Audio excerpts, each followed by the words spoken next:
Welcome to the whitest house. Slave souls haunt the halls when the light is out. Accept the blood of the poor and the white they mouth. The last gasp of a world that is dying out. Welcome to the whitest house, where every room is a tomb that they lie about. Where you can put your filthy feet on the finest couch, and for the right amount, you can even buy it out. That's the essence of your entire political identity. You might be a white supremacist.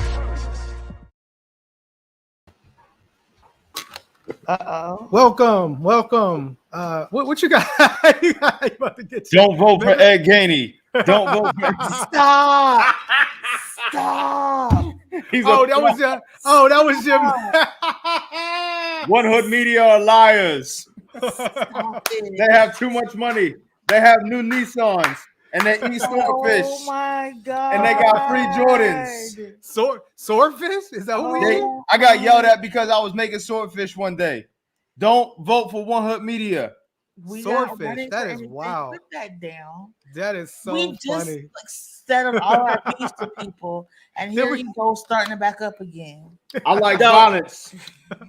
That is so funny. I want problems always.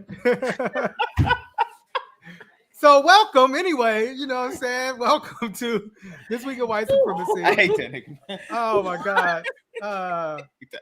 My name is Jasiri X. I am the co-founder and CEO of One Hood. I am joined by our more peaceful side.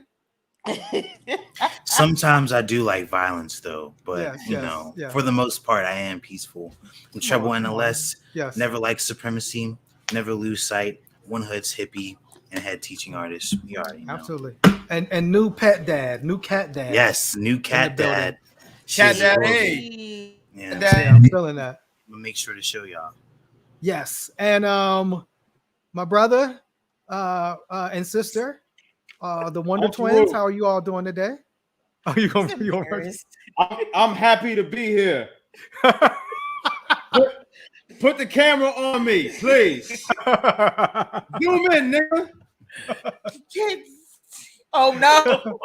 Put the camera on me. I want attention. I need attention. That's why I bring a bullhorn everywhere, because I need attention. Why are you doing that? Oh my God! No, I don't want no smoke with nobody. Oh my God! It's cool. We'll catch it for you, Miracle. Yeah, I mean, thankfully, Gainey won. He was on the One Hood Power Hour. I thought you all did a great job. One Hood Power Hour was so and shout out to Dante Cummins and Mayor Wilkinsburg as well. I thought that was a dope conversation. But we're here with This Week in White Supremacy. We're with the country and the culture. Is that what y'all are? We're here. Because I'm Southern, not country. Yes. I say y'all. Apparently, I eat like pig feet and ham hocks, and that's not anymore though. Not anymore. You still don't. Okay. Not anymore, right? You've not anymore. You've eaten that in the past, but you walk a more righteous, better diet. Didn't you grow up in a Pentecostal church? Did you not read Deuteronomy? I now would eat to live and not live to eat. Is that right? I mean, I was just referencing the Bible. I'm a heathen, so I don't really follow in the scriptures. Okay. Yes. So it's all the haram lifestyle. We're gonna have to sit you down and read Ecclesiastes. My mom used to call me Deuteronomy. I don't know if that Deuteronomy. Probably Deuteronomy. Yeah, well, I mean, Deuteronomy. That's kind of sort of disrespectful. That's slightly. I wouldn't call anybody. Call him Deuterama. You call it Deuteronomy? Deuteronomy. Okay, so it looks like we got somebody that that have said they. So let's get into Aaron Rodgers since we, that's Aaron Rodgers is on the thing, and Aaron Rodgers, famous. I guess Aaron Rodgers lied, right? Aaron Rodgers said he was immunized. I don't know if you say he was lying or you say he was playing with words or trying to be slick. He said he was immunized, and so people assume that he said he was vaccinated. If there's a whole protocol the NFL has for if you're not vaccinated, Aaron Rodgers was not following a lot of this protocol. In fact, he misquoted Dr. King in saying why he didn't follow the protocol, right? let me get this straight. Aaron Rodgers said, the great MLK said, you have a moral obligation to object to unjust rules and rules that make no sense. That's actually not what Martin Luther King said. Martin Luther King said, one has not only a legal but a moral responsibility to obey just laws. Conversely, one has a moral responsibility to disobey unjust laws. So what ended up happening was Aaron Rodgers was subsequently fined $14,000, for these violations. More than likely, he will be back playing this Sunday. Comments on Aaron Rodgers using Martin Luther King. What do y'all think? Why are all the anti-vaxxers quoting MLK? That's the first question I want to ask. Why is this like a trope that has, been consistent amongst that crowd? Secondly, can we imagine what would have happened if Cam Newton did this, or Deshaun Watson, or some other black quarterback did this, the ramifications that we would have? Because we seen what happened with Mike Vick. Mike Vick wasn't even fighting the fucking dogs. Mike Vick wasn't out here like putting two pit bulls together and making them fight. Right? Right. He owned the property, I guess, that house. Yeah, like the dog probably wasn't even fucking there. And then he might have been. Yeah. Well, I think to talk about, that's what people were starting to bring up, the double standard, right? Yeah. One was about the difference in how people talked about Kyrie Irving, and we talked a little bit about this at the end of the show. Then Aaron Rodgers, right? Kyrie Irving was called dumb. And Aaron Rodgers even threw Kyrie under the bus. Did he? He was like, "I'm not a flat earther. I'm not from the woke mob. I'm not even. You know what I mean?" Oh, so yeah. You know what I mean? Like, yeah, Aaron definitely had a plan when he came out. He was talking about cancel culture and all this and this and that. But that wasn't the case. But I do think it was interesting. Like you said, one quoting MLK, but it definitely was. People treated him differently than people treated Kyrie Irving. Like, nobody called him dumb. And, Jay Williams on ESPN actually called Stephen A. Smith out for that and told him, keep the same energy. Like, you talk, Stephen A. Smith, when it came to Aaron Rodgers, oh, this is my brother. Oh, I'm so sad. But when it came to Kyrie Irving, he's dumb. He was criticized for that. So, Miracle, Trouble, do you all have any, feelings about Aaron Rodgers and his wokeness or lack of? I don't know. Go ahead, Trouble. I feel like you leaned in. I wouldn't call it wokeness, because I don't like this. I don't like when you zoom in. Just zoom me out, bro. It throws me off every time. But Aaron Rodgers, I definitely peeped the double standard, because they were cooking Kyrie for a minute when it came out that he wasn't, vaccinated. He didn't plan to get vaccinated at all, and still doesn't. You know what I'm saying? And I think he's still catching wreck for that. But Aaron Rodgers, on the other hand, is like, how long did they know he wasn't vaccinated until it became a thing? The whole time. They knew the whole time he wasn't vaccinated because of the safety protocols. And they went over this on ESPN earlier Monday. The NFL knew from preseason. They have a list of all the unvaccinated players. Right. They know 100% who's vaccinated, who isn't. And there's players right now that are sitting out the season that were scrutinized and everything else because they refused the vaccine. And, again. No, go ahead. I'm sorry. I would say this just speaks to that double standard. And, and unfortunately, just like you said, this isn't even going to be a talking point after next week. As long as he comes and shows out on Sunday, it's going to be a forethought. Everybody's like, oh, okay. Remember when Aaron Rodgers wasn't vaccinated? Oh, that was wild. Yeah. But I think, like you said, he could have just been honest, because there are quarterbacks. Kirk Cousins isn't vaccinated. Lamar Jackson is vaccinated. There's quarterbacks that we know that aren't vaccinated. But I think what it was, he was being deceptive about it instead of just coming out. Cam Newton got, people believe that he got cut because he wasn't vaccinated, and then he went and got vaccinated. He still ain't on the team. He tried to, hey, I'm vaccinated now, y'all. But somebody, Wookie mentioned Kareem Abdul-Jabbar. Kareem Abdul-Jabbar did an article. He did, Kareem is a writer. He did an article talking about the double standard, and Kareem mentioned Colin Kaepernick. And Colin Kaepernick's name, it came up because people were saying how, here's Colin Kaepernick. He didn't put nobody's health at risk. You know what I'm saying? all he did was just take a knee. And remember, he took the knee after the guy from the military said taking a knee is respectful. So he like hollered at the military dude, took a knee because it was more respectful. He was railroaded out of the NFL. Aaron Rodgers gets a slight fine. I guess Green Bay, the team, got a fine. He'll be back playing, like you said. Is that more of a double standard, or like should the NFL be held accountable for the way that Kaepernick was treated versus Aaron Rodgers, or is this simply because Aaron Rodgers is the better player? Now, when you say better, you mean whiter, correct? Ooh. Okay. I mean, he's a better player than Kaepernick. No, I think you mean whiter, because at the end of the day, even Lamar Jackson got feedback. All of the Black people who have expressed vaccine hesitancy have been called out, have been really put through the muck and the mire. The what? The muck and the mire, for not being vaccinated. They have gone through it, and their intelligence has been questioned. 100%. Their contributions, their morality has been questioned. And here this man has been caught in multiple lies. Not only did he lie about being vaccinated, he lied about what the NFL told him. He lied about what other medical professionals told him. And he keeps being caught in lies to the fact that he just walked back. And again, he tried to distance himself from other people, trying to say, "Oh, I'm not like these Black ignorant folks over here. I talked to this person."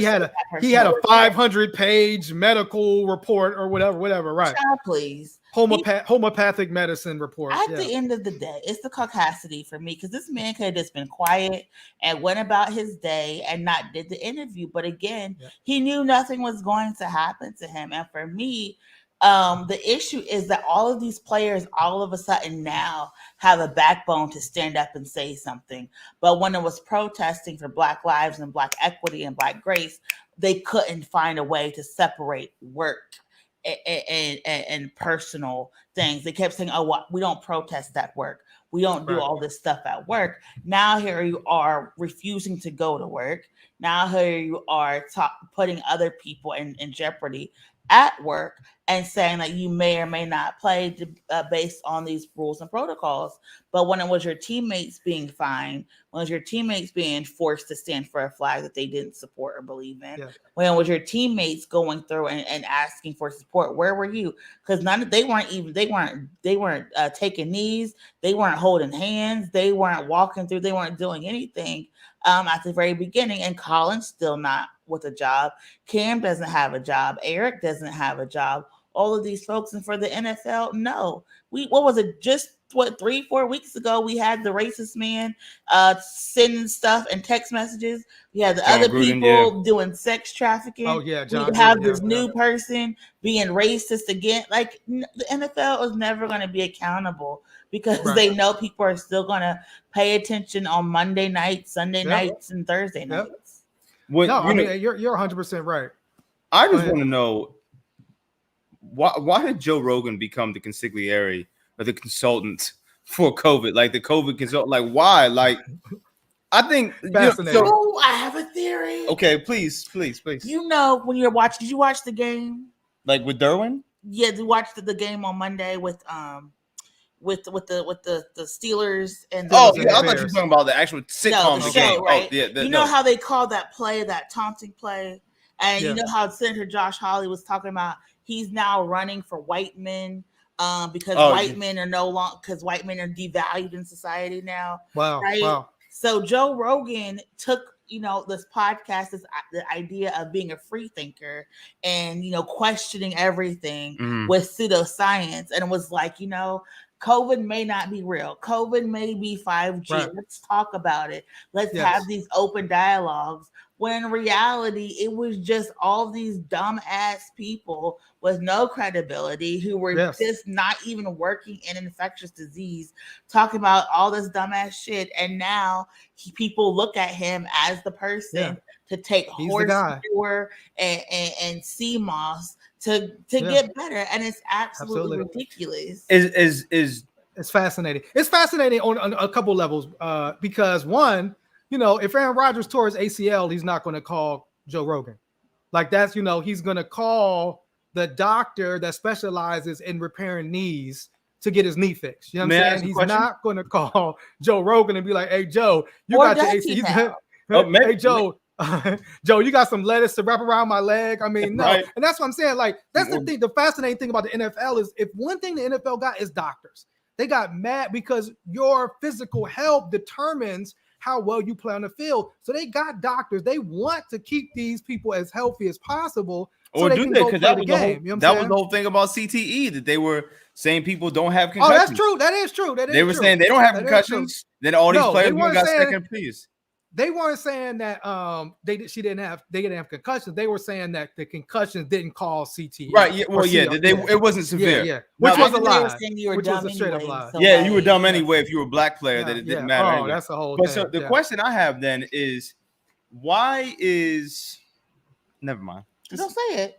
Go ahead and get us fired. How is Joe Rogan any different than the hoteps on my Facebook page that are saying that CMOS? This is the difference. This is the difference. He's a white man, and that's just the difference. Joe Rogan is it's the same logic from a different person.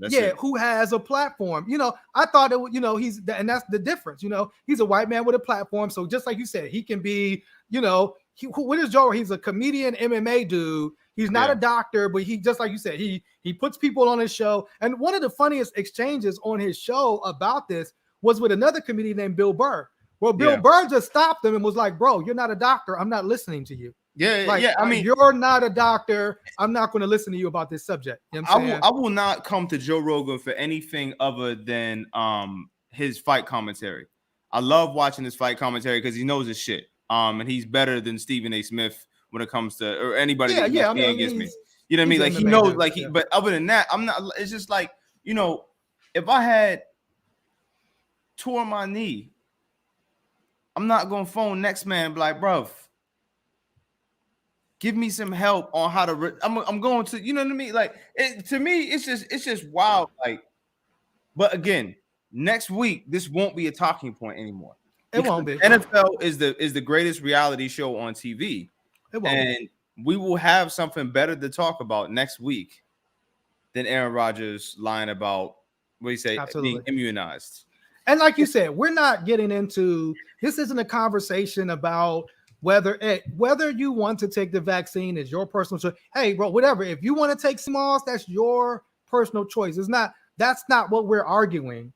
What we're arguing is obviously Aaron Rodgers was treated differently as a white man, and Joe Rogan has been treated differently as a white man than Kyrie Irving and Cam Newton and all these black people. That's what we're going into. So you do whatever you want to do on your personal time, however you feel you're going to get by COVID. Do what we're not. Guess what? Guess who ain't doctors as well? Us. Hey, if you get COVID, don't call me. Like, I'm not going to tell you. I don't have the remedy. Jumping ahead, but you do know who you can call. Please tell me. The next final call. You make the final call. You're gonna get into that now? Is that what we get into? You know who you can make call. The final call. Off of Aaron Donald. No, wait. I thought we were getting into the Kyle trial. We're not getting into the Kyle trial. Before we move off of Aaron, I do want to make the final statement that, like, I do think him lying or not, I don't know what to call it, miswording how, you know, misleading folks. Yes, misleading folk. I feel like that was super irresponsible because then the league probably treated him a little bit differently, thinking, oh, he's cool. He's, you know what I'm saying? Like, he's good. He said whatever he's doing has him immunized. But I think on that they point, probably followed like a different protocol. Hey, what's up? No, they knew. They still knew that he was. They knew that he was taking homeopathic methods. They knew that he didn't get the vaccine. Yeah, the league knew. Okay, the league knew everything. But But to your point, Treble, I wonder if Cam Newton had got up there or Lamar Jackson and said, "I was immunized," would they have followed up with him? I think because like Aaron Rodgers was on Jeopardy. Aaron Rodgers is from California. Aaron Rodgers got this Hollywood girl. I think people assumed that he was vaccinated, that he would be in the more progressive mindset of being vaccinated. I think they assumed. So when he said immunized, the reporters didn't follow up with him to say, what do you mean immunized. Like, are you vaccinated or not? But I think if that was a black person, even him, down his neck. they would have been immunized. Is that's too many syllables for you, nigga. Spell immunized, nigga. Spell it. Yeah, exactly. Spell immunized. 100%. So let's get into the cow trial. The cow trial. Let's get into the cow trial. But that was a good setup for the final call, though. That was. Well, I mean, we can get into it. I mean, it was fascinating. So for those that don't know, there is a super wild, crazy. What is she? A congressperson? She's a congresswoman. Yeah, she's a congresswoman. Yeah. And she's from where? Is she from Georgia? Now, why are you asking answers to questions you already know? I forgot. No, I forgot. So, is it Marjorie? Marjorie Taylor Greene. Yeah. She's a congresswoman from Georgia, and she's wow. You know, she was the one. She was helping to plan January 6th. She violated. She was raising money for a campaign and spending on herself. She's just wow. You know, just full of attacking AOC, attacking all these other people. But she happened to, I guess she was at a Washington, D.C. jail. Of all First places. of all, she's trying to visit. You know, Marjorie's a ride or die. She said, y'all done storm the Capitol. Y'all all these. Oh, she was visiting those people? Yeah. So she was visiting the January 6th people who are incarcerated. Oh, wow. Because they dumbasses didn't realize when you commit crimes in DC, it's federal regulations. Mm-hmm. You just not go and see a local city jail. So they in jail facing charges. And you know, go ahead. She happened upon, you know, one of the things that they have at jails, and they got plenty of it, because trust me, I've been there and read them. And prisons is the Final Call newspaper. You're gonna get some Farrakhan of the Nation of Islam, and she opened it up, and she got busy with it. I guess she enjoyed what she was read. Fascinated by it. She said, "You know who can read this?"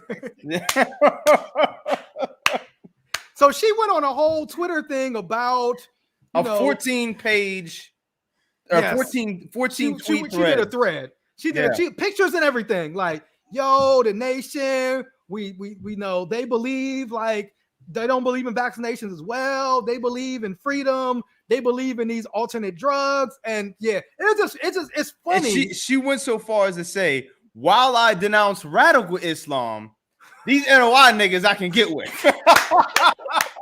She said we are finding common ground. We are finding common ground. COVID-19 making straight. And I would further like to say, a few months ago, I coined the term snowtep. And now we have a snowtep with the hotep. Just, you know. We will never know peace. It's fascinating because, you know, it's like this, it just shows you the wildness of this time. You know what I'm saying? And you think Dr. Umar would talk to her? 1,000%. 1,000%. What about Killer Mike? Because remember, Killer Mike took the stance. Killer Mike took the stance that the white man was the worst person to be on the planet right now. He said you Killer Mike, who had a conversation Killer Mike with be Candace on Owens. Candace Owens, Bill Maher. They do all them shows, absolutely. And it's just fascinating because it makes me wonder, like, at what point, like I can't, like, hey, you know what I'm saying? Like, we're in Pittsburgh, right? So if I'm a Steeler fan and the white supremacist is a Steeler fan as well, like, we can say, yo, we both want the Steelers to win that, but that's it. I mean, at what point, right? Do, like, okay, we agree on the Steelers, but you want to see me, you know, you want to see me eliminated, like, you know what I'm saying? So that is a fascinating piece when, you know, like you said, like, we can, you know, obviously the nation and Marjorie and a lot of these Trumpians don't agree with the vaccines and don't agree with the vaccine mandates, but it is fascinating to see, like, then do you all rally together? And then after the rally, if a black person gets arrested or killed by the cops, do you all start fighting again? Like, I'm just fascinated as to, like at the next how this rally, goes. Trump was like, my black friend over there, the blacks, and it's like NOI members. Oh my God. No. Like, it was the FOI, man. But like you said, I mean, but, you know, Minister Farrakhan has denounced Trump, and I'm sure Trump has denounced. So that's what it becomes. It's just it's a weird time. You know what I'm saying? But that would be wild. You know what I'm saying? Like, that would be. I think at that point, you know, when they have the mind blowing I'm out at that point. Yeah, if I see Minister Farrakhan and Trump together, Good Lord, let's say you better off catching Farrakhan at a Trump dinner. Like, I mean, listen, I don't know. Somebody, look. They want to see you hang in your Steelers jersey. That's how I be feeling. How I be feeling. So let me just, that was fascinating to see, and we'll see where that goes. Maybe she doesn't know she can't actually physically go into the mosque. I don't know, but we'll see what happens. Wouldn't it be wild if like they showed her like at a meeting? I'm telling you, she's gonna eat bean pie.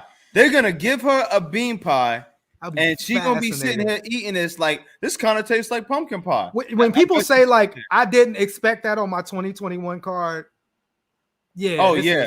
On the 2021 bingo, a Republican quoting some the final call. What if not just quoting? She had pictures. She had pictures like from every page. Like, that's super fascinating. So anyway, that she had to Minister Farrakhan. I'm sorry, this is wild, and this is also bring it back to us, Gary. This is also an example of white privilege, right? 1,000%. Because if a black congressman came out and started tweeting the final call, they would immediately call him anti-Semitic. They would immediately call for him to step out of Congress. It would be treated much differently. Now, people have called her. I think wasn't she talking about? I think she had to tour. Didn't she have to tour the Holocaust Museum because of some wild stuff she said about? I think she's already. Oh, that is right. I forgot that. Wasn't she the one talking about the Jewish people at the laser? So she's already on some wild. She's already said some wild stuff. But it's also white to like. That's also an example of white supremacy. If that was a black politician, it will be treated much differently, and it is what it is. But let's get into white man crying in courts. Just like all right, pretend crying. Yes, pretend crying. And for those that didn't know, that definitely looked pretending. Not a single tear came out that man's face. Right. Yeah, the way he was looked like he was trying to force the tears out for real. He was definitely trying. We're not going to play that video, but we're talking about the Kyle Rittenhouse trial. Kyle Rittenhouse was the young white dude that got his AK, crossed state lines illegally into Wisconsin, and then ended up shooting 3 people, 2 of which died, 2 of which were killed. And so he testified today. He tried to fake cry. How do you all feel about, what you saw, his testimony, comments about the trial? I'm gonna need you to come with some more. I don't know who this judge is. And I have said before, nepotism runs deep within the legal community. Yes. This is an example of that because this judge, for all intents and purposes, is really doing the most. It seems to help Kyle's people a little bit. It seems he doesn't understand a lot of stuff. And I talked last week of how these white men try to present as dumb and foolish to cover the pretext for their violence. But this judge is doing exactly that. Like, he knows his phone is supposed to be silent in court. He knows what is and is not in evidence. He knows what questions the attorneys can and cannot say, all this type of stuff. But he's over here acting like an idiot. So when he makes these controversial rulings, people are going to dismiss it. It's really infuriating to watch this because as a judge, you're supposed to give the appearance of propriety, the appearance of being objective. You're not supposed to be admonishing counsel. You're not supposed to be taking sides during presentations. You're not supposed to be getting in and helping. And it's just really fascinating to watch how this judge has navigated from the very beginning. Now, this man could be the most liberal person on his city block. I have no idea who we don't know. Person is personally, don't really care. But the way he's conducting his courtroom is very deranged. The fact that he was ordering cookies on break, like, sir, you're being watched. Like, the eyes of the world are upon you. And it's like somebody tweeted out, he's just out here doing a long.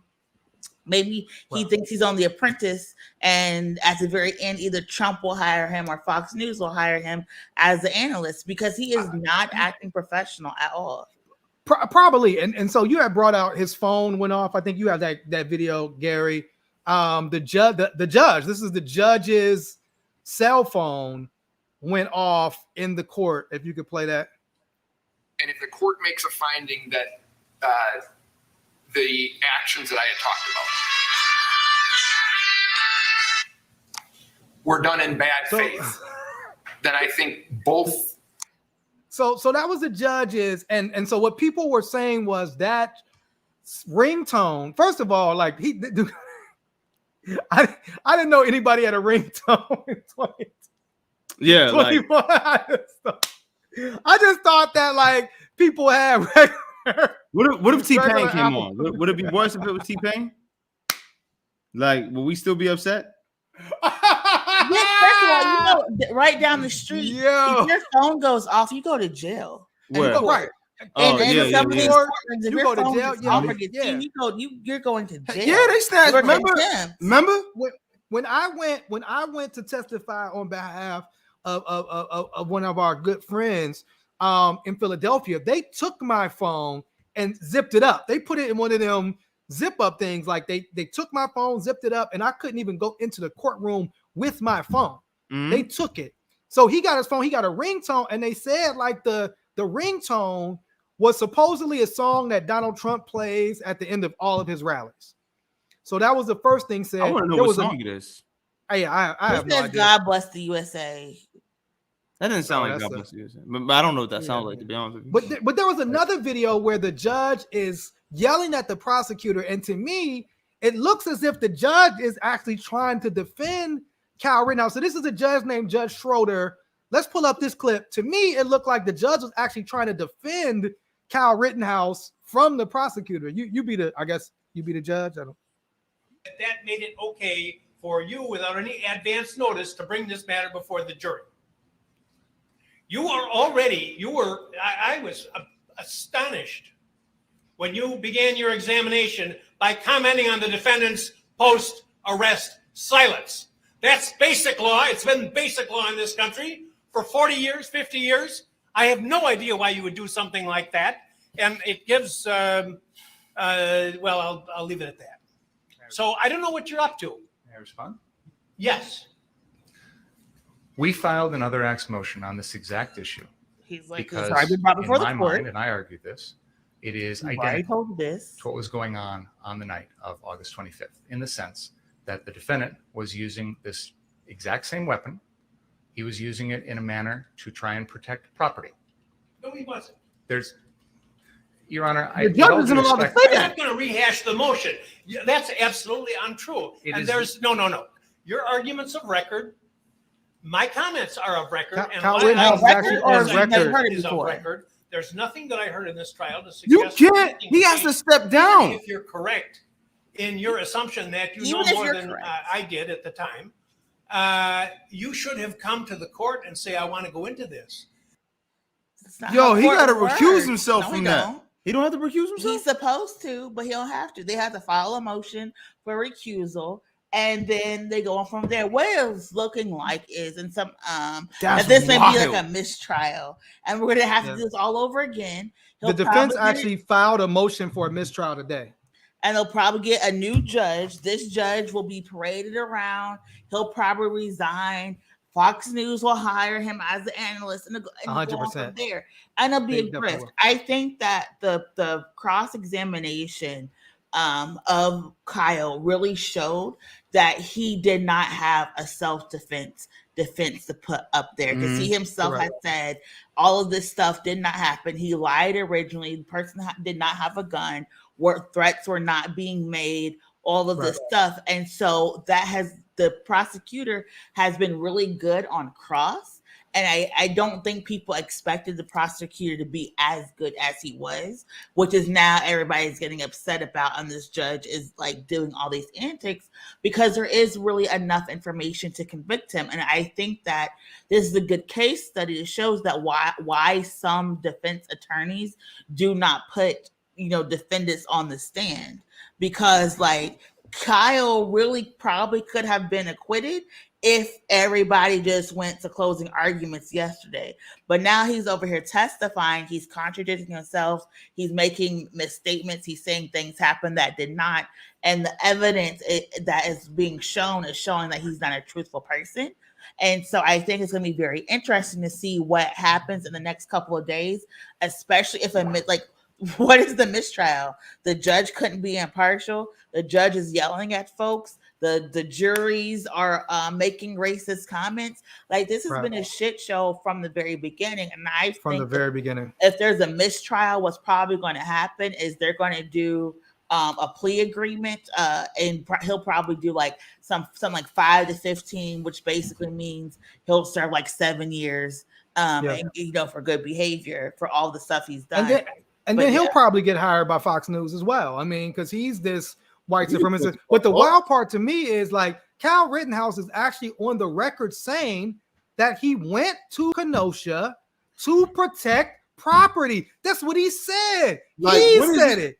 He said he got his. He said he wanted to protect the property from being burned down or riot or whatever. That's why he said he got his AK and went there. He said that. And he crossed state lines. Like that has that been discussed yet? That like he was caravanned across state lines with a weapon as a minor? They keep changing about when he got the weapon and how and why. So that's going on. But again, the way this judge is acting is very weird, because it's called, the policy is basically called like open door.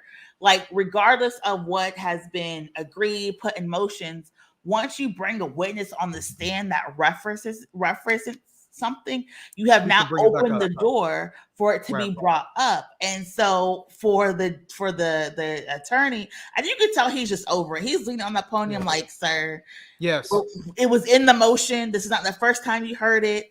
Like, calm down. Like you can just tell he's over. He's just over it. And it's kind of funny to me watching it, because this is so unprofessional. And I know that, like, when I was doing my like debate stuff in law school, this was all the stuff they told us we could not do. We could not raise our voice. We could not make impassioned pleas. We could not say this didn't happen, the client did or didn't. And to see a judge doing it, once again, it's kind of like infuriating and like a little bit disappointing. But it shows how these white men really just be out here wilding at the pinnacle of their professional lives, and nobody cares. Right. And then, just like you said, he's doing it in front of the jury. He's basically saying to the jury, like, no, he did. He's defending Kyle Rittenhouse in front of the jury. He's allowed to stay silent. He's allowed. And it's like, wait a second. Like you said. And so, but again, he's able to be a judge. He's able to have this job. He's up there with his phone on. Like, he knows the world is watching. He was playing Jeopardy at one point with the jury. Like, he doesn't care. But he has, if it was a black judge, oh my God. Like, literally all hell would be breaking loose about this. But if there's a black judge and a black defendant, and the black judge was defendant, all hell would be breaking loose. They mess around. They change the law. They mess around, change the law, break the whole courtroom down. We wouldn't have no judges no more. So we know, like, this is part of, seeing this white supremacist play out. And one of the things we didn't even mention, you talked about a miracle, that one jury member had to be dismissed because he came into the actual courtroom making jokes about the shooting of Jacob Blake, a man that was shot 7 times by the police for nothing. And that was a joke to one of the jurors. And so I think when you see that, and somebody had brought up in the chat, you see the Ahmaud Arbery trial. Well, it's not the Ahmaud Arbery trial. I'm sorry, I shouldn't call it that. But the trial of the men that killed Ahmaud Arbery, that there's only one black so you only juror. got one black juror, man. In that case, it's wild to look at these things. You know what I'm saying? And there shouldn't even be a fucking trial about this shit. Like, this is what's wild to me is they videotaped like that. Both these murders. When that happened, when they murdered Ahmaud Arbery, man, I remember that fucked with me in a very unique way, because one of the main, I remember when I was still boxing and I would jog, I would purposely stay away from white neighborhoods, and I would purposely choose routes where I know that they would be like highways or trafficked areas, you know what I mean? Because like, you're not gonna catch me slipping, you know what I mean? And seeing what happened, but anecdotally aside, they killed that boy on camera and laughed about it. Yeah, there shouldn't be no trial, man. There's no trial about this, man. Like, well, I think it's always that thing of like whiteness. One of the things about whiteness is you always are presumed innocent. Yeah. That presumption of innocence only applies to white people. That presumption of innocence never applies to us. It only applies to white. And then if you're one of them, you done seen George Zimmerman get off. You done seen, you know, how many of these cops that are killing people on video. I mean, Chauvin went down, but that's rare. But both Kyle Rittenhouse's murder and the murder of Ahmaud Arbery, both those were caught on video. But yet both of these individuals are presumed innocent. And, you know, you got, you know, white Christians raising millions of dollars to try to defend Kyle. You know what I'm saying? And so I think America's true racism is just on display. Here's the question I wanted to ask to everybody that's tuning in, and specifically you. Would this have been a different case if Kyle Rittenhouse had murdered black people? Hell yeah. Yeah. Yeah. You think so? Yeah. I think people wouldn't care. Oh, no, I think it would be the opposite. I think a part of it is the Kyle Rittenhouse case is about telling white people, we'll keep you in line too.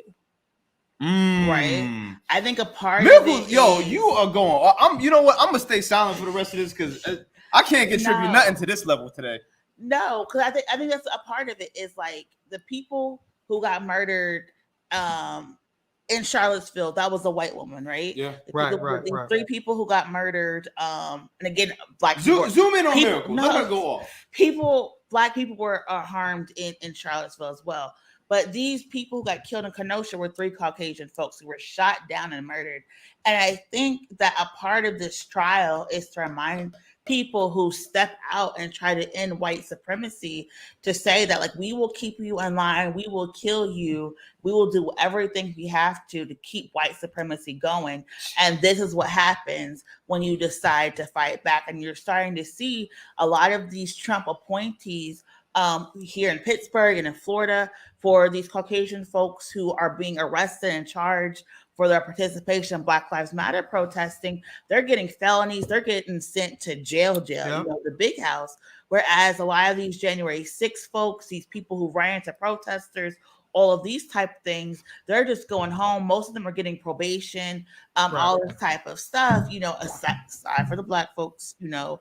But I think that's what we're seeing. And I think it would have been different if they were black, because that would have been the super targeted and you would have had an element of a hate crime. But what you saw were these white people, basically white on white crime, right? And no one calls it that. No one's talking about the tension between progressive whites and conservative whites. We're not having those conversations, but I think that's what we're seeing, and it would have been different. And I think a part of it, and you see the disgust, which is why you can't call the people deceased, but you can call them rioters and looters. No, you could call them victims. You know, and all this type of stuff. Like, there's no humanizing the people who died, but he's like, go ahead and vilify them. And that's part of the message that it's sending. We as black people are not the intended audience, because we as black people don't have faith in the system. But what it's sending a message to is the other white folks, but like, step out of line. This is their, you know, Kunta Kinte moment. Like, make sure you pick the right side. We will cut your foot off. See what happens. Yeah, that's what I would say. I think that's a good point. And I think, like you said, like even when we're looking at, you know, the January 6th, the people who are getting jail time aren't getting a significant amount of time. You know what I'm saying? Did you see that thing where it was 11 people that was at January 6th got elected? Oh, yeah. 10 people got elected that, you know, admitted participating in the January 6th events got elected this past. That is fucking nuts. I mean, well, that's you know, that's shown as America. I mean, we just had, you know, our Karen of the week actually was a woman that actually did go to jail. And the reason why jail tonight, she's our Karen. The reason why she's our Karen of the week, because she actually said, you know, I mean, she boldly said, you know, and her name was Jennifer Ryan. She was the white woman that took a private plane to January 6th. Remember, it was like, oh, January 6th. These were like poor white people that were upset because they can't afford a house. No, it wasn't. She actually took a private plane to January 6th. And then when people said she was going to jail, this was her actual response to whether or not she was going to jail.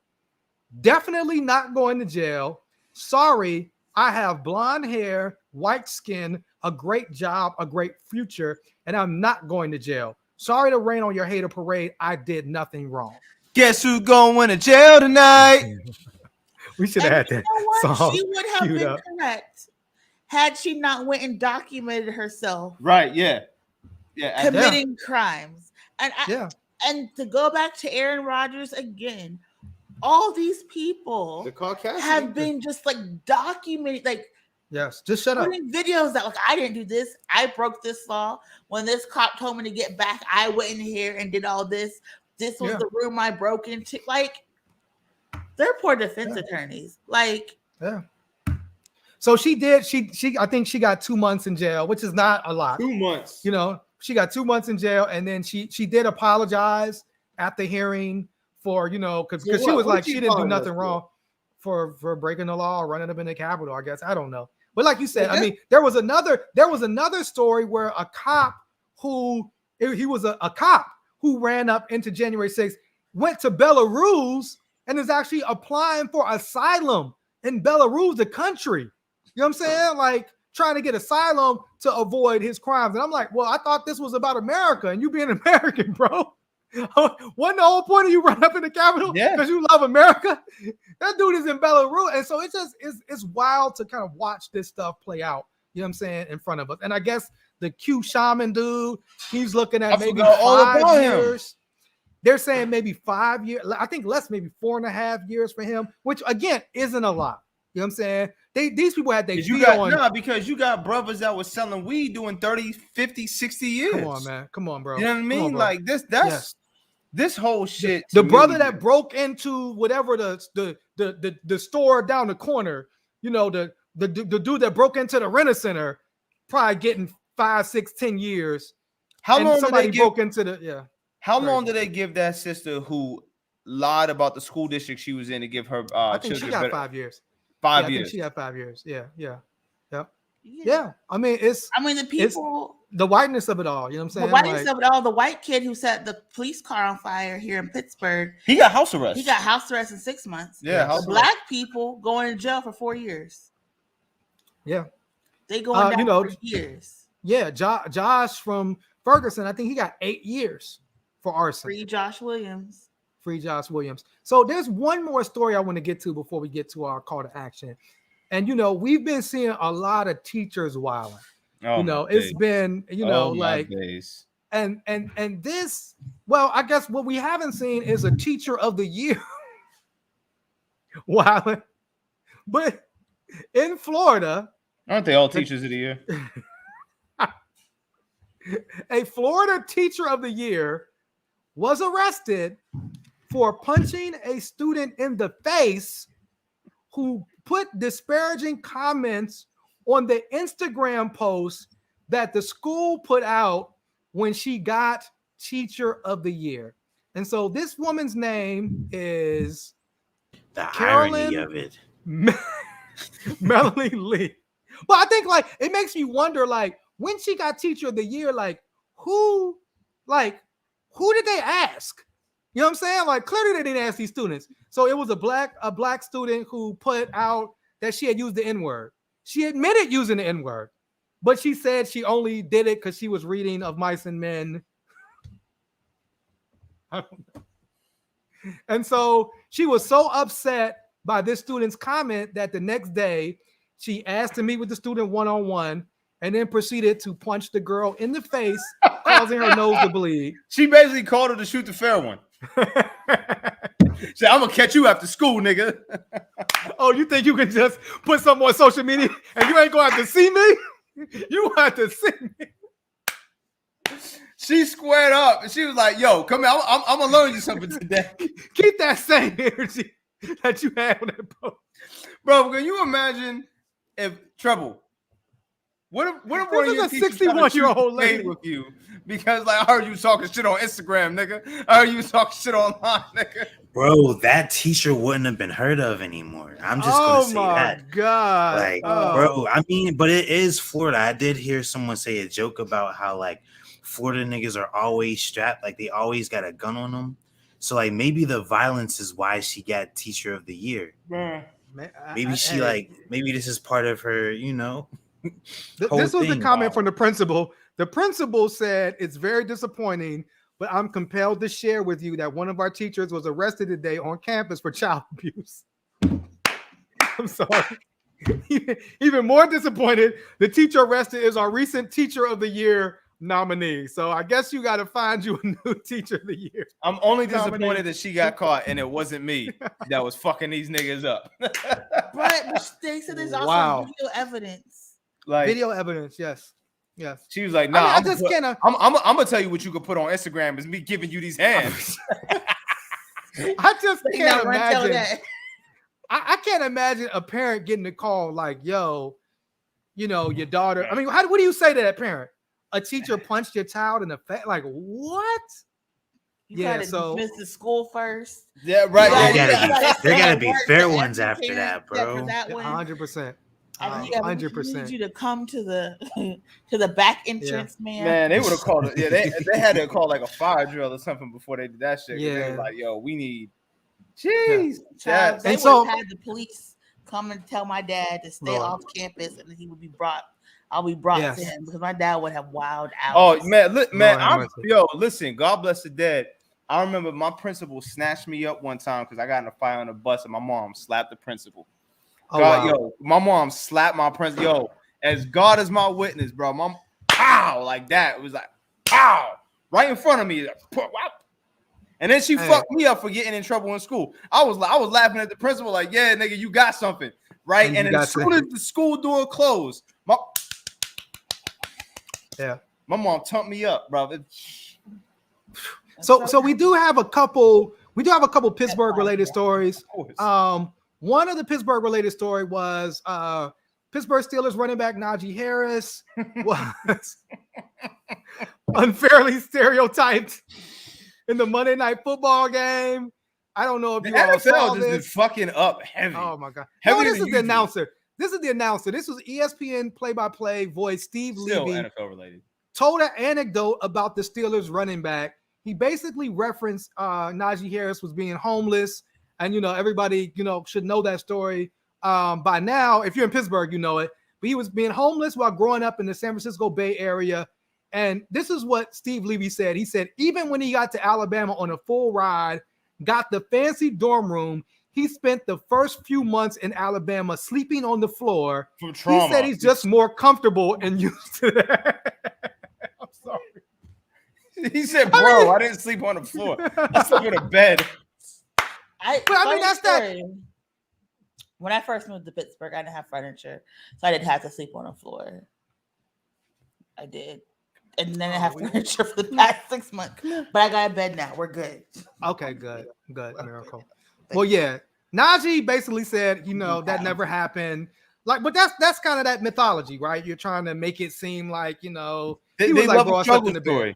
They love a struggle story, man. He said, who told that man I was sleeping on the floor? Yeah, man. They love. Yo, it's almost like our success isn't valid without a struggle story. Ooh, you know what I'm saying? Brother. It's like we can't just win and just be normal. You know what I'm saying? Right. Like we can't just come up from, you know, middle class or something. We gotta literally come from the mud in order for them to respect where we are. You know what I'm saying? And the fact of the matter is, according to the Department of I can't remember what it is, what they call it here, but there's more black people in here, bro. I sleep on a damn floor, Carl. I sleep on my bed. There's more black people in Middle America than there is white people. What do you mean?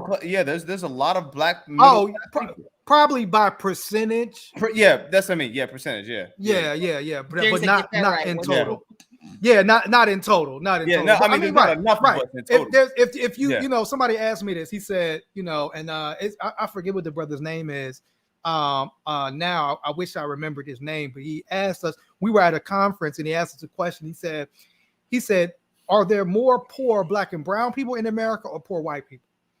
And he was like, it's more poor white people by far. Mm-hmm. He said, but poor white people don't relate to poor black and brown people. Oh, yeah. They relate to via class. And so a poor white person always thinks in America there's an opportunity for them to become a rich white person. Mm-hmm. So this is one of the reasons why it's difficult to have any type of class struggle, because all of these poor white people are like voting for Trump. They're like, and he's doing middle class, he's doing $1 billion tax cuts for the rich, and these white folks is getting nothing. You know what I'm saying? Mm-hmm. And one of the stories that we didn't even touch on, which was so wild, was the fact that these white people are dying because they're not getting vaccinated against COVID. And so the percentage of white people dying in these red states, or the people that voted for Trump, like they're actually dying. If only there was a vaccine.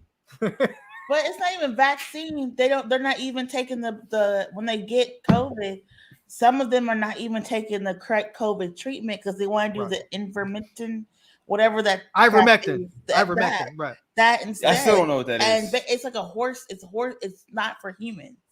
And then it's a horse dewormer. Well, they are. There is. I guess there is ivermectin that humans can use, but one of the things that was happening where people were actually going to get the actual horse dewormer instead of the ivermectin that you're supposed to have a prescription because you have to go to the doctor. Yeah, it's medicine. If you don't believe in medical and science, you still are taking something that was created in a lab, and it don't make no sense. It don't make no sense. And then if you get the ivermectin for a horse, it's more highly concentrated because a horse is so much bigger. You know what I'm saying? And so if you get the ivermectin horse stuff, people are messing themselves up. I'm just saying. So you're right, but what's funny to me about the concept is ivermectin is also produced by a big pharmacy group. It's all weird. It's all weird. But just like you said, these folks don't have access to a lot of the intelligence. Medical intelligence, yes, they but also they're choosing not to pay attention. Right. And also the antibody stuff is expensive. Well, so I mean, you probably don't have natural immunities when never mind. Stop. So anyway, New York Times incest kill off? Stop. No, sir. Hey, you stop that. You stop that, brother. Stop that right now. You stop that right now. But it is fascinating to see. I knew where you were going. I said stop. It's fascinating to see, these places where people voted more for Trump are dying faster than COVID. Ted Cruz saying he wants Texas to succeed and he wants Joe Rogan to be their president. It's just a why Joe Rogan though? He's not that important. Right. He literally has a hold on these white men who feel they can't be men anymore.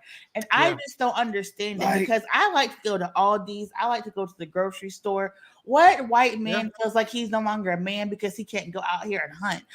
We don't need you to do that. We have factories. We got corn. I just don't understand how these men feel so lost. I don't get it. And they're not men. And I don't get it. Well, it's because people that are more important than Joe Rogan. What about why aren't they champion? Not to say that I'm co-signing it, but why wouldn't they be more aligned with David Duke or something? But Joe Rogan can fight, Yeah, Joe Rogan can fight. Joe Rogan it has a huge platform. It is weird though to watch, but I've never referred to myself. To me, Miracle, I think is because you can't you're being held accountable. White men are being held accountable for their past and current behaviors.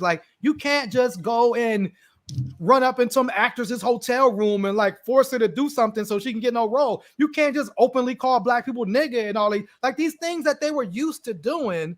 It's to them, it's they feel like their freedom is being infringed on because they had the freedom to be racist in public. They had the freedom to sexually assault any woman they wanted. They had the freedom to do these things. And now that we're saying, nah, man, you can't just do that. Now their freedom, quote unquote, is being taken away from them. And so Joe Rogan represents their freedom. I've never. That is just so fascinating to me. There's a whole subculture of what do they call incels? Incels. Yeah. I didn't know what incels were until Miracle told me. What are they called? Yeah. the incels, the black incels, the blend cells, the incels. It's fortunate. It's a lot. I didn't know that any of this subculture existed, and I still don't like understand it. But like, why Joe Rogan? Like, that's just so. But I think that's the thing. It's hard for men to get laid in 2021. It's. I mean, you know, to those people struggling, you know, we sorry you struggling, and you know, we hope that you know don't harm nobody. But I think it's part of this thing is this idea, and I know we got to wrap it up, but this idea that like these men thinking that like women should like bow down or cater them just because of who they like. No, and that's like the premise of it, right? Is that like that's the premise that way? Like you want these women to bow down to you or whatever. Oh, I treat you nice. And so since I treated you nice, why don't you just give me some sex? Because I treated you nice. It don't work that way, bro. And you know what I'm saying? It don't work. Treating nice, like I didn't. You should treat people up the head. Exactly. So you should treat people nice. Like it's so you should treat people nice with no expectations. Like you know what I'm saying? That's how you should live your life. So I feel like because I was just talking about something, I seen this billboard with these two mediocre white men all over the place, and I'm noticing that like white men are especially upset that the system that they built for them to succeed through mediocrity is now forcing them to do more. And they're like, whoa, what the fuck? What do you mean? Like, I got to do more work? What? Yes. I built the system so I wouldn't have to work hard, but work smart. You know what I'm saying? But the system doesn't help them because these men are depressed. They're committing suicide. What? In reality, running over a bunch of people, you know what I'm saying? Like 60 hours a day, all this stuff. Who wants to be angry all the time? Like you always have to have. You're mad at Big Bird. You're mad at Street. You're mad at stuff. Like nobody wants to be like that. Big Bird get vaccines. Big Bird told people to be vaccinated. Like they told get the polio vaccine. Big Bird always like learn your ABCs and take your vitamins. And somehow people are beefing Big Bird. This is where I gotta quote Chris Rock, man, because when he said, "If white folks are losing, who the hell's winning?" Who the hell's winning? It ain't us. It ain't us. And that brings us to today's white pages. Yes. What is it? I don't know. I can't read it. The miseducation of Carter G. Woodson. The miseducation of the Negro. Get you some old school black page wisdom. You know what I'm saying? Like, you know, handle that. Yes. Can you read that to me, Miracle? Yes. It says the miseducation of the Negro, Carter Godwin Woodson. Chapter 1, the seat of the trouble. Is it good trouble? No, it's not good trouble. Okay. And I believe Carter G. Woodson also started like Black History Week, which ended up becoming Black History Month. So, you know, shout out to Carter G. Woodson. You know what I'm saying? In the best month, we celebrate Black History. You know what I'm saying? Absolutely. Why is it the best month? Because it's the shortest month? Nah, because you know, a great man was born that month. Fruit. If only we knew. If only we knew. I was lost for a second. I was like, why is it? February is really short. I forgot. 15. A great man was born in the middle of that month, my brother. So we have our literally and our call to action. Do you have the information for our call to action, Miracle? I think I do. Yes, the free our elders press free our elders. Yes. It's happening tomorrow from 11 to 12. Friday. Today is Wednesday. Today is Wednesday. Yes, Friday. Today was anyways. From 11 to 12, it is with you were miseducated, Negro. Was it miseducated? Oh my God.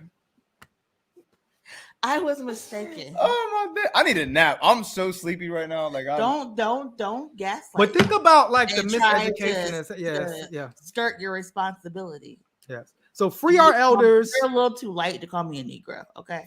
Oh shoot. Friday. Free our elders. The Free Our Elders press conferences and rally. Press conference and rallies Friday, 11:30 at the Pittsburgh City County Building. Mm-hmm. A bunch of great speakers will be there. Shout out to Straight Ahead, an Abolitionist Law Center, APA, One Hood. Will anybody else be there? Will anybody else be there at the press conference? No. Okay. There's also, you said, Miracle, there's also a rally later on that night. Yeah. For Jim Rodgers. I bet he'll be there. It is a serious. I bet they're gonna be there. Yeah, serious. It's a serious one. So, as you know, last month, October 14th, the Pittsburgh police tased a man named Jim Rodgers multiple times, took him to the jail and not immediately to the hospital. They killed that man. He was murdered by the police and the EMTs. Absolutely. And so the family is holding a rally 5 p.m. at the city county building. They have a bunch of demands, including, releasing the officers' names, removing the officers from duty, a whole bunch of stuff. They need like love and support. Again, Jim Rodgers is a local community artist. He was someone who had mental health issues, someone who was displaced.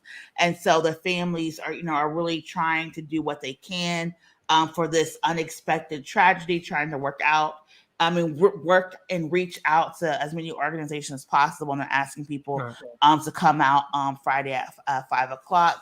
And so there's a bunch of people getting together trying to support and uplift his families, because regardless of what has happened with organizing, it's the family that needs support, and it's the families that are doing the ask. His nieces, his sister-in-law, his mother. So that's why people are coming out to support. Right. And this is on the heels of, the name being released of the Pittsburgh police officer who joined the Oath Keepers. He's the lieutenant, Philip Mercurio. Supposedly that's under investigation.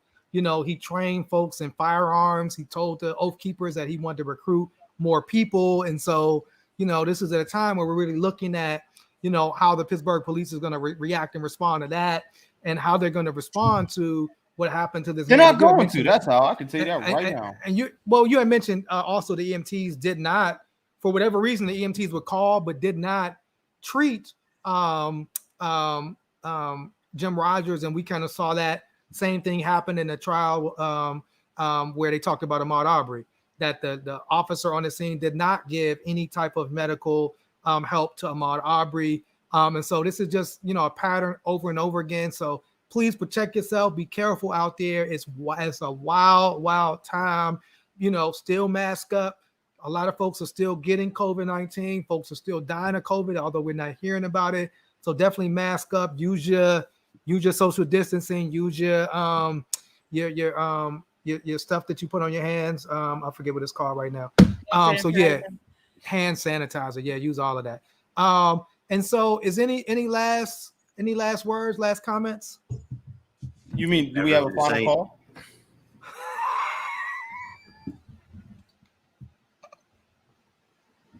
That was a good one. That was a good one. Yeah, I get so much hate mail today. I'm gonna be so angry. No, we're good. I mean, when I'm sleepy, I'm really funny. we are who we are. We are. The thing is, just like they can't say anything about me and Jessica. We love the nation. I love the nation. We'll be back. Who is we?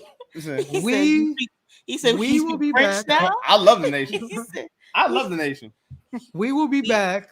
But we believe, there's always change. I believe Allah is God. La ilaha illallah. There's change, that we're working on them. We've been pushing them to be more open about, I love Mr. We don't have to get all this type of stuff. I'm not trying to have this conversation tomorrow. We don't understand the issue. We are working internally with our Black brothers and sisters 100% to bring them into progress in 2021. 100%. We get it. We do a lot. We're building in private.